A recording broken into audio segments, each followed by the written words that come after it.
Bonjour. Aujourd'hui, je vous propose de faire un bond dans le temps et un bond dans l'espace. Écoutez plutôt. Cette histoire remonte à l'époque où tous les oiseaux parlaient le même langage. Eh oui. Bon, attention, j'ai pas dit qu'ils s'entendaient bien. Non, loin de là. Il y avait toujours des histoires pour savoir qui allait occuper le nid le plus haut perché et avoir la superbe vue sur la mer. Pour savoir qui aurait droit à éventuellement une double ration de verre. C'était des chamailleries tout le temps, tout le temps.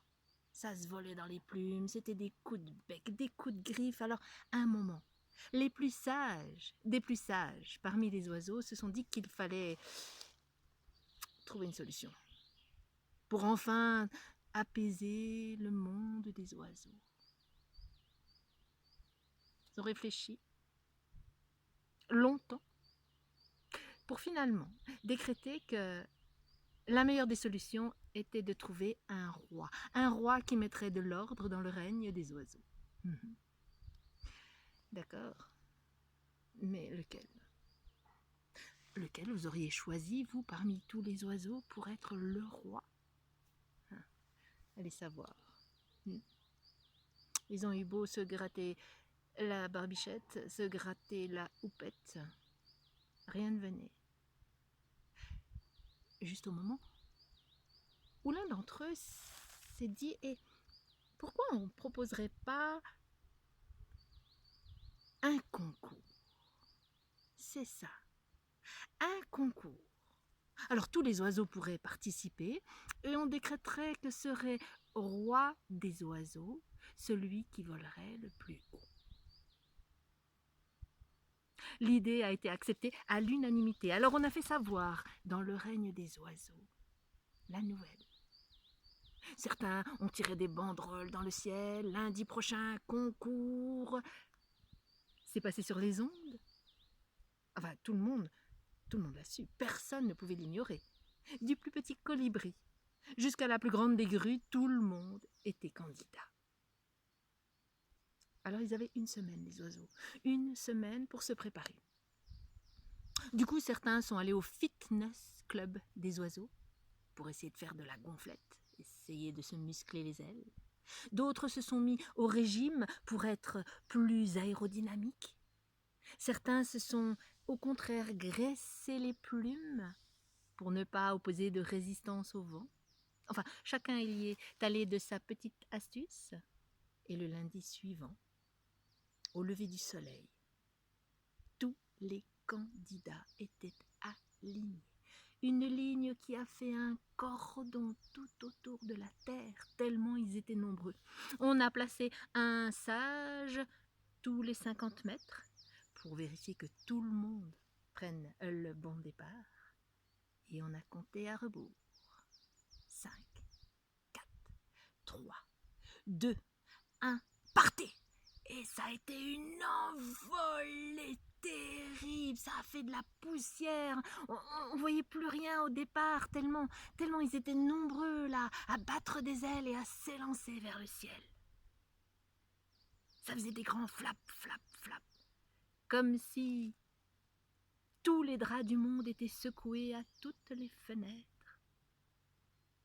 Et puis, très vite, les plus petits des oiseaux ont commencé à se fatiguer. Forcément, ils battaient de l'aile beaucoup plus que les autres.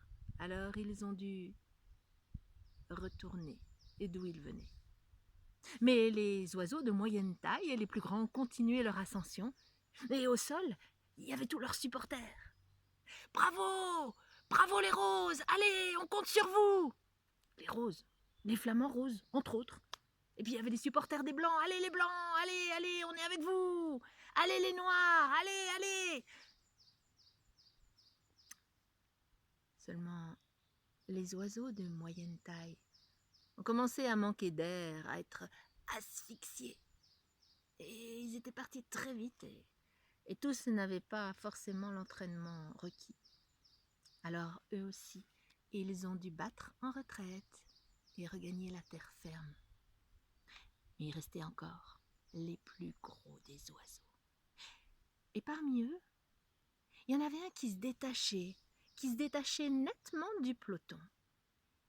C'était l'aigle. Et l'aigle, on dit qu'il a une vue très perçante, seulement il a aussi une ouïe très fine et il a bien entendu tous ses supporters lui dire « Bravo l'aigle! Ouais, t'as gagné! C'est toi le roi! Bravo! Bravo !» Alors, il a jeté un petit coup d'œil par-dessus son aile droite, un petit coup d'œil par-dessus son aile gauche, et il a vu que les autres étaient sérieusement distancés, alors à quoi bon faire plus d'efforts?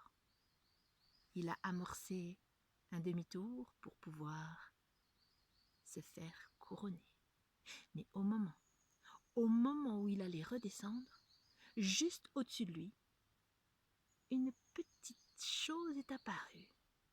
Une petite chose qui battait des ailes et qui disait « C'est moi le roi, c'est moi le roi, c'est moi le roi !» Un tout petit, minuscule oiseau qui avait grimpé sur le dos de l'aigle avant son départ, qui s'était laissé transporter jusqu'au plus haut point, sans effort, et qui à ce moment-là en a su profiter pour sortir des plumes et décréter qu'il était le roi. Alors évidemment, les autres au sol l'ont interpellé, espèce de tricheur, passager clandestin, c'est pas possible, on annule le concours. On annule le concours. On annule le concours. Oh, je vous dis pas la tête de l'aigle. Seulement, voilà. Les sages ont dû se réunir à nouveau, se gratouiller la barbichette, se gratouiller la houppette et trouver une autre solution. Les idées ne fusaient pas, autant vous le dire. Jusqu'à ce que l'un dise « Pourquoi pas proposer un autre concours ? Ce serait celui qui arriverait à aller le plus profondément sous la terre qui gagnerait. » L'idée était un peu saugrenue, faut le dire, mais comme personne n'en a trouvé de meilleur, eh bien, on l'a adoptée. Alors là, évidemment, il y avait nettement moins de candidats. Entre les oiseaux avec les pattes palmées, qui n'arrivaient pas à gratter le sable, ceux qui avaient les pattes trop crochues et qui n'arrivaient pas davantage. Seulement voilà, le tout petit, le minuscule oiseau, le tricheur, lui, il aperçut un trou de souris bien profond. Alors il s'y engouffrait, et de là on l'a entendu dire « C'est moi le roi, c'est moi le roi, c'est moi le roi !» Mais bien sûr, ça n'avait pas échappé à tous les autres qui n'étaient pas très loin et qui à nouveau l'ont traité de tricheur. Mais c'est pas possible, ça fait 2 fois, non mais... Tu veux y rester dans ton trou?